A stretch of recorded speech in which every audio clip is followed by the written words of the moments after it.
Hey everyone, Happy New Year! I know you've probably heard that already 1,000 times and you're done with it, but welcome to 2012. It's certainly going to be a year of big changes for me, both personally and professionally, and I'm looking forward to sharing some of those with you in the coming weeks. But today we're here to talk about New Year's resolutions and goal settings, and I may be the only motivational speaker on the planet that hates them. I don't like New Year's resolutions. I don't like goal setting. I mean, just do the math and you can understand why. First of all, 93% of people on this planet don't even set goals. Second of all, those who do, 60% don't follow through on them. When you add all the math up, it's something like only 2% of the world actually sets goals and achieves them. You're better off buying a lottery ticket than you are to set a goal based on the math that we know.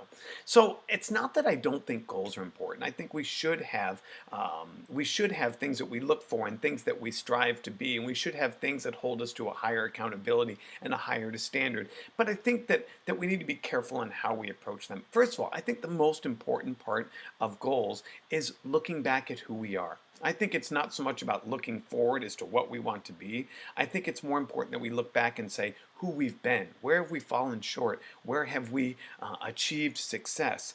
I think it's the reflection of where we are in this position that helps us determine where we want to go. And I think too many people look forward without looking back, realistically and honestly. So I think the first step in this process is, number one, don't look forward until you've looked back. Who are you and what have you been and how does it fit with your value system? Step number two is, I think that's the key word, value system.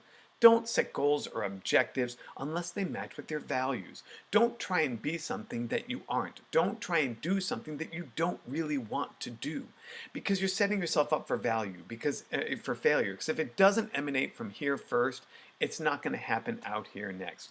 And the third step is, believe it or not, a recent study shows that we are more likely to be successful if we set goals that affirm behaviors that we already have.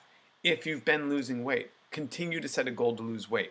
If you've been practicing more, continue to set a goal that you'll practice more. Spend less time wishing for things that you don't do and spend more time doing better the things that you're already doing. I think if we look at those three things, number one, look back first.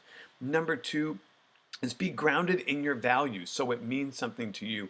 And number three, take something you're already doing and pledge to do it again or do it better in the future.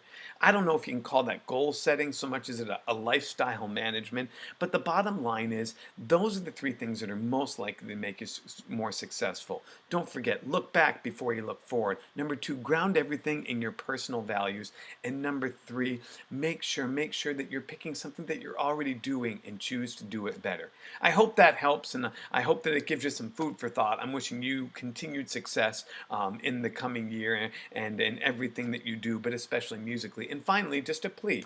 If you haven't done so, please encourage your friends to be a part of this group by either sharing this video or sharing it on your band page or just sharing it with your friends to be a part of the Scott Lang Leadership Group. There's big changes coming to this group in the coming weeks, but more for that later. In the meantime, Happy New Year and have a great, great, great first day back to school. Take care, everyone. Bye-bye.